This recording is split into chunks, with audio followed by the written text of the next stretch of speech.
Setelah seharian kita beraktivitas, maka tubuh kita memerlukan waktu untuk beristirahat. Tidur merupakan proses untuk istirahat karena adanya proses detoksifikasi racun yang ada dalam tubuh sesuai mekanisme biologis.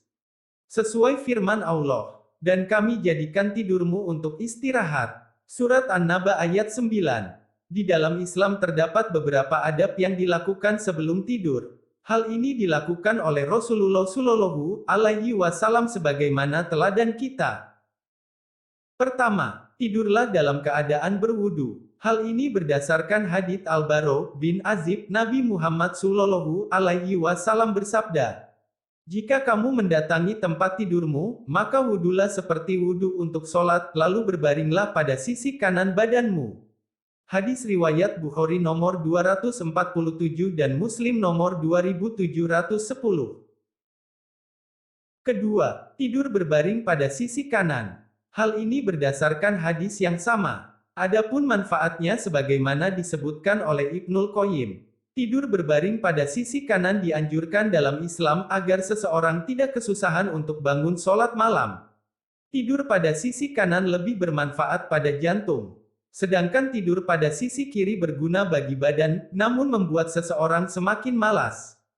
Za'adul Ma'ad bab 1 halaman 321-322. Ketiga, meniup kedua telapak tangan, sambil membaca surat Al-Ikhlas, surat Al-Falaq, dan surat An-Nas, masing-masing sekali. Setelah itu mengusap kedua tangan tersebut ke wajah, dan bagian tubuh yang dapat dijangkau. Hal ini dilakukan sebanyak 3 kali. Inilah yang dicontohkan oleh Nabi Muhammad Shallallahu Alaihi Wasallam, sebagaimana dikatakan oleh istrinya Aisyah menurut hadis riwayat Bukhari nomor 5017. Membaca Al-Quran sebagaimana yang dicontohkan oleh Nabi Muhammad ini lebih menenangkan hati dan pikiran, daripada sekedar mendengarkan alunan musik. Keempat, membaca ayat kursi sebelum tidur. Sesuai hadis riwayat Bukhari nomor 3275. Kelima, membaca 2 ayat terakhir surat Al-Baqarah. Siapa yang membaca 2 ayat terakhir dari surat Al-Baqarah pada malam hari, maka ia akan diberi kecukupan. Hadis riwayat Bukhari nomor 5009 dan Muslim nomor 808. Keenam, membaca doa sebelum tidur.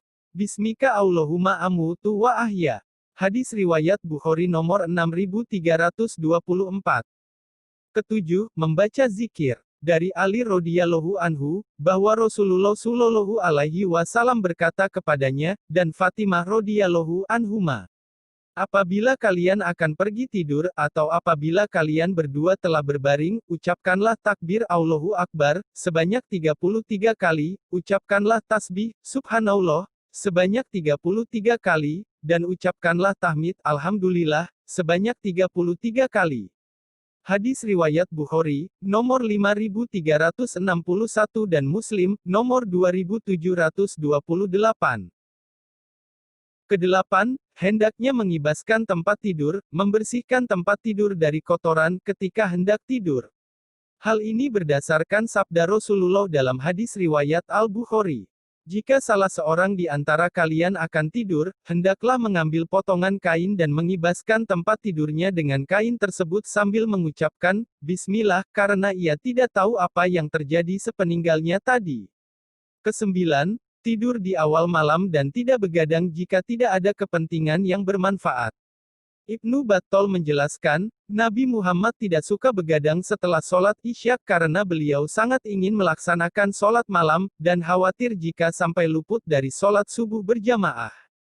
Umar bin Al-Khattab sampai-sampai pernah memukul orang yang begadang setelah sholat Isya, beliau mengatakan, apakah kalian sekarang begadang di awal malam, nanti di akhir malam tertidur lelap. Syarh Al-Bukhari, Ibnu Battal, As-Syam.